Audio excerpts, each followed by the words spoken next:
Hi everyone, welcome to my channel Plus 12 Classes by Shobhan sir. ଆଜି ଆମେ ଆଲୋଚନା କରିବା ଉପଭୋଗ ଚାହିଦାର MCQ କ୍ୱେଶ୍ଚିନ୍। ଅଲରେଡ଼ି ମୁଁ ପାର୍ଟ 1 ଅପଲୋଡ଼ କରିସାରିଛି। ଚ୍ୟାନେଲକୁ ଯାଇକି ତୁମେମାନେ ସେଇଟା ଦେଖିପାରିବ। ଆଜି ମୁଁ ଏକ୍ସପେକ୍ଟେଡ୍ MCQ କ୍ୱେଶ୍ଚିନ୍ ୱିଥ୍ ଆନ୍ସର୍ସର ପାର୍ଟ 2ରେ ମୁଁ ଆଲୋଚନା କରିବି ସେହି ଉପଭୋଗ ଚାହିଦା। ଭିଡ଼ିଓକୁ ଷ୍ଟାର୍ଟ କରିବା। ଏକ number question expected questions with answers. ଏକ ନମ୍ବର କ୍ୱେଶ୍ଚିନ୍ କ'ଣ ଦେଲା? କୌଣସି ଦ୍ରବ୍ୟର ଚାହିଦା ଅନ୍ୟ ଯେକୌଣସି ଦ୍ରବ୍ୟର ଚାହିଦା ଉପରେ ନିର୍ଭର ନ କଲେ ଏହାକୁ କେଉଁ ଚାହିଦା କୁହାଯାଏ? ଏହାର ଆନ୍ସର ହେଉଛି ପ୍ରତ୍ୟକ୍ଷ ଚାହିଦା। ଦେନ୍ 2 ନମ୍ବର କ୍ୱେଶ୍ଚିନ୍, କୌଣସି ଦ୍ରବ୍ୟକୁ ଅଧିକରୁ ଅଧିକ ଏକକ ଉପଭୋଗ କରାଗଲେ ପ୍ରତ୍ୟେକ ଦ୍ରବ୍ୟର ଅଧିକ ଏକକରୁ ମିଳୁଥିବା ପରିତୃପ୍ତି ଡ୍ୟାସ୍। 2 ନମ୍ବର କ୍ୱେଶ୍ଚିନ୍ ଆନ୍ସର ହେଉଛି କ୍ରମଶଃ ହ୍ରାସ ପାଇଥାଏ। 3 ନମ୍ବର କ୍ୱେଶ୍ଚିନ୍, ମୋଟ ଉପଯୋଗିତା ସ୍ଥିର ରହିଲେ ସୀମାନ୍ତ ଉପଯୋଗିତା କେତେ? 3 ନମ୍ବର ଆନ୍ସର ହେଉଛି ଧନାତ୍ମକ, ଅପସନ୍ ବି। ଦେନ୍ 4 ନମ୍ବର କ୍ୱେଶ୍ଚିନ୍, ଚାହିଦା ଏବଂ ଉପାଦାନ ଗୁଡ଼ିକ ମଧ୍ୟରେ ଥିବା ସମ୍ପର୍କକୁ କ'ଣ କୁହାଯାଏ? 4 ନମ୍ବର ଆନ୍ସର ହେଉଛି ଚାହିଦା ଫଳନ। 5 ନମ୍ବର, ଚାହିଦା ସୂତ୍ର ଅନୁସାରେ ଗୋଟିଏ ଜିନିଷର ଦର ଏବଂ ତାର ଚାହିଦା ପରିମାଣ ମଧ୍ୟରେ କେଉଁ ସମ୍ବନ୍ଧ ଥାଏ? 5 ନମ୍ବର କ୍ୱେଶ୍ଚିନ୍ ଆନ୍ସର ହେଉଛି ବିପରୀତ ସମ୍ବନ୍ଧ, ଅପସନ୍ ବି। 6 ନମ୍ବର କ୍ୱେଶ୍ଚିନ୍, ଏକ ସମୟରେ ବିଭିନ୍ନ ପ୍ରକାର ଦ୍ରବ୍ୟ ସମୂହର ଚାହିଦାକୁ କ'ଣ କୁହାଯାଏ? 6 ନମ୍ବର କ୍ୱେଶ୍ଚିନ୍ ଆନ୍ସର ହେଉଛି ସମ୍ମିଳିତ ଚାହିଦା। 7 ନମ୍ବର କ୍ୱେଶ୍ଚିନ୍, ଚାହିଦା ସୂଚୀର ରେଖାଚିତ୍ରକୁ କ'ଣ କୁହାଯାଏ? ଏହାର ଆନ୍ସର ହେଉଛି ଚାହିଦା ବକ୍ରରେଖା। 8 ନମ୍ବର କ୍ୱେଶ୍ଚିନ୍, ଦ୍ରବ୍ୟର ଦର ଓ ଚାହିଦାର ପରିମାଣ ମଧ୍ୟରେ ବିପରୀତ ସମ୍ପର୍କକୁ କେଉଁ ସୂତ୍ର ଦ୍ୱାରା ପ୍ରକାଶିତ କରାଯାଏ? 8 ନମ୍ବର କ୍ୱେଶ୍ଚିନ୍ ଆନ୍ସର ହେଉଛି ଚାହିଦା ସୂତ୍ର। 9 ନମ୍ବର କ୍ୱେଶ୍ଚିନ୍, ଅଭିଳଷିତ ଦ୍ରବ୍ୟ କ୍ରୟ କରିବାର ସାମର୍ଥ୍ୟ ଓ ଦର ହସ୍ତାନ୍ତର କରି ଦ୍ରବ୍ୟକୁ କରଗତ କରିବାର ମାନସିକତା ସହିତ ଦ୍ରବ୍ୟ ପାଇଁ ଅଭାବବୋଧର ମିଶ୍ରଣକୁ କ'ଣ କୁହାଯାଏ? 9 ନମ୍ବର କ୍ୱେଶ୍ଚିନ୍ ଆନ୍ସର ହେଉଛି ଚାହିଦା।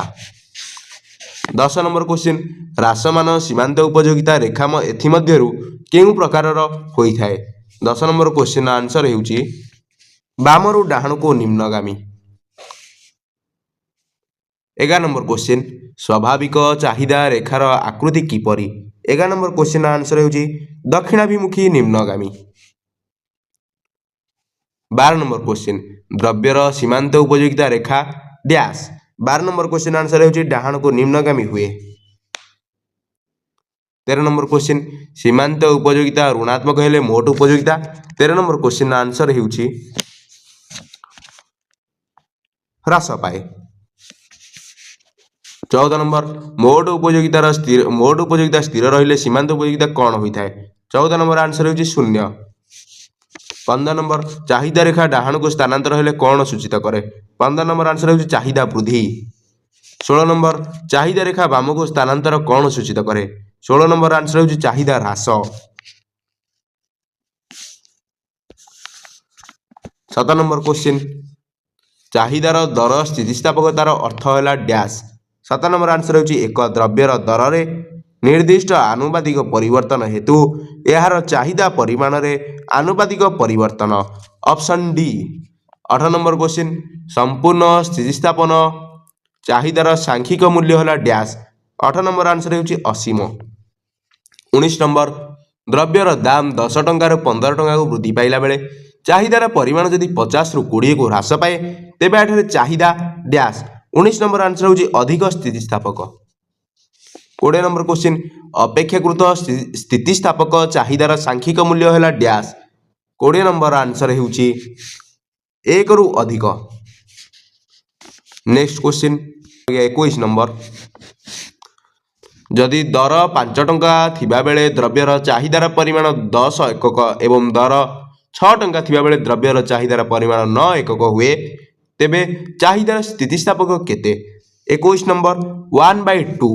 ଏଥିରେ ଚାହିଦାର ସ୍ଥିତିସ୍ଥାପକର ଯେଉଁ ଫର୍ମୁଲା ରହୁଛି ସେ ସୂତ୍ର ପକାଇବ, ଆନ୍ସର ପାଇଯିବ। 22 ନମ୍ବର କ୍ୱେଶ୍ଚିନ୍, ସାଧାରଣ ଚାହିଦା ରେଖାର ଆକାର କିପରି? 22 ନମ୍ବର ଆନ୍ସର ହେଉଛି ଦକ୍ଷିଣାଭିମୁଖୀ ନିମ୍ନଗାମୀ। ତାପରେ 23 ନମ୍ବର କ୍ୱେଶ୍ଚିନ୍, अपेक्षाकृत अस्थितिस्थापक चाहिदा रेखार सांख्यिक मूल्य है डैश। 23 नंबर आंसर हो 1 रु कम। देन 24 नंबर एकक स्थितिस्थापक चाहिदार रेखा किपरि होइथाए। 24 नंबर आंसर हो आयताकार अति परबलय ऑप्शन डी। 25 नंबर एकक स्थितिस्थापक चाहिदा रेखार सांख्यिक मूल्य केते। 25 नंबर आंसर हो 1। देन 26 जदि द्रव्यर दर 5% ह्रास हेबा जोगु एहार चाहिदार परिमाण 5% वृद्धि हुए चाहिदार दर स्थितिस्थापकता हेबो डैश। 26 आंसर हो 1।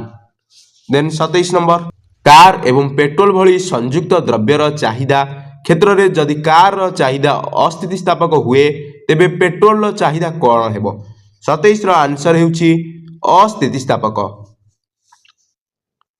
28 नंबर कौन द्रव्य बा सेवार नानाविध व्यवहार थिले तार चाहिदा केउं भली अटे। अपेक्षाकृत स्थितिस्थापक option B. 28 number option B. 29 अर्थशास्त्र रे चाहिदार अर्थ कौन। दर प्रदान करिया पे सम्मति तथा सामर्थ्य युक्त इच्छा। 29 सी। देन 30 नंबर क्वेश्चन दुईटी द्रव्य एक्स और वाई मध्य वाई रो दाम स्थिर थाई जेतेबेले एक्स रो दाम बढ़ी जाए सेतेबेले वाई रो चाहिदा परिमाण वृद्धि पाए तेबे एक्स और वाई मध्य संपर्क कौन। 30 रा आंसर होउची प्रतिस्थापन क्षम। 31 नंबर क्वेश्चन दुईटी द्रव्य एक्स और वाई मध्य वाई रो दाम कमिले वाई रो चाहिदा वृद्धि हुए एवं वाई रो दाम कमिले एक्स रो चाहिदा वृद्धि हुए तेबे एक्स और वाई मध्य संपर्क कौन। 31 नंबर आंसर होउची परस्पर परिपूरक। 32 नंबर क्वेश्चन गोटिए द्रव्य क्रय कला बेले निम्नलिखित मध्यरु केउं अवस्था उपभोक्तार संतुलन स्तर निर्देश करिथाए। 32 रा आंसर होउची जेउठारे सीमांत उपयोगिता शून्य हुए ऑप्शन ए। 33 नंबर क्वेश्चन जड़े उपभोक्ता तीनोटी द्रव्य ए बी और सी उपभोग करे जेउ द्रव्य गुड़िकर एकक पिछा दर भिन्न भिन्न अटे तीनिटी जाक द्रव्य क्रय करियाकू ता पाखरे यथेष्ट सामर्थ्य अछि तेबे से केउं अवस्था संतुलित स्थिति लाभ करिवो। 33 आंसर होउची ऑप्शन सी जेउठारे द्रव्य गुड़िकर सीमांत उपयोगिता को यथाक्रमे सेमानकर दाम द्वारा भाग कले समान भागफल होइथाए। 34 नंबर क्वेश्चन संपूर्ण स्थितिस्थापक चाहिदा तले दर स्थितिस्थापकतार मूल्य डैश। 34 आंसर होउची असीम होइथाए। 35 जेउ द्रव्य उत्पादन पई उत्पादनर साधन तथा भूमि श्रम पुंजी और संगठनर चाहिदा सृष्टि होइथाए ता की प्रकार चाहिदा। 35 आंसर होउची व्युत्पन्न चाहिदा। देन 36 नंबर आंसर होउची 36 नंबर क्वेश्चन गोटिए निर्दिष्ट अभाव पूर्ण करिवा निमंते जदि दुईटी द्रव्यर चाहिदा एका संगे सृष्टि हुए ताहाकू केउं चाहिदा कुहा जाय। 36 आंसर होउची संयुक्त चाहिदा। देन 37 निम्नलिखित केउंटी उपभोक्ता संतुलनर शर्तावली अटे। 37 अर्थ होउची 37 नंबर क्वेश्चन आंसर होउची उपरोक्त समस्त शर्तावली। 38 नंबर अर्थशास्त्र रे चाहिदा बा इच्छा को फलप्रद करने को हेले केउं शर्त पूरण करने को पड़ी थाए। 38 आंसर होउची ऑप्शन डी उपरोक्त समस्त शर्त पूरण करने को पड़ी थाए। 38 ऑप्शन डी। देन 39 चाहिदा रेखा उलंब हेले चाहिदार स्थितिस्थापकता डैश। 39 आंसर होउची शून्य हुए। देन 40 जदि दर 10% वृद्धि पाइला बेले चाहिदा परिमाण 5% ह्रास घटे तेबे ए क्षेत्र में चाहिदार स्थितिस्थापकता डैश। 40 आंसर होउची अपेक्षाकृत कम। 41 निम्नलिखित केउं द्रव्यर सीमांत उपयोगिता शून्य हुए नहीं। 41 आंसर होउची मुद्रा। देन 42 उपभोग वृद्धि सहित मोट उपयोगिता डैश। 42 आंसर होउची प्रथमे वृद्धि होई परे ह्रास पाए ऑप्शन बी। 43 नंबर क्वेश्चन उपयोगितार विनाश को कौन कुहा जाए। 43 आंसर होउची उपभोग। 44 केउं सूत्र को प्रतिस्थापन सूत्र मध्य कुहा जाए। 44 आंसर होउची सम सीमांत उपयोगिता सूत्र ऑप्शन बी। 45 उपभोग होउची डैश। 45 आंसर होउची उपयोगितार अपचय ऑप्शन बी। 46 सीमांत उपयोगिता रेखा डैश।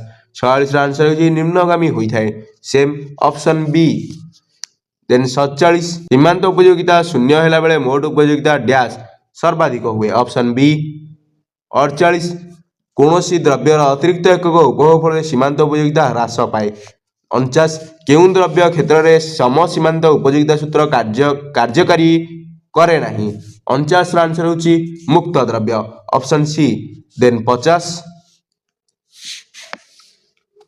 कौनसी द्रव्य को अधिक रु अधिक उपभोग करागले प्रत्येक एक एककर उपयोगितार मिलुवा उपयोगिता को डैश कहा जाए 50 आंसर होची सीमांत उपयोगिता कहा जाए ऑप्शन ए नेक्स्ट वीडियो रे मु 51 नंबर रु नेकी तमर 100 पर्यंत मु आलोचना करी एटा हम तमर इकोनॉमिक्स रो उपभोग और चाहिदार पार्ट 3 ऑलरेडी मु पार्ट 1 अपलोड कर सारी एटा होची तमर पार्ट 2 धन्यवाद वंदे उत्कल जननी।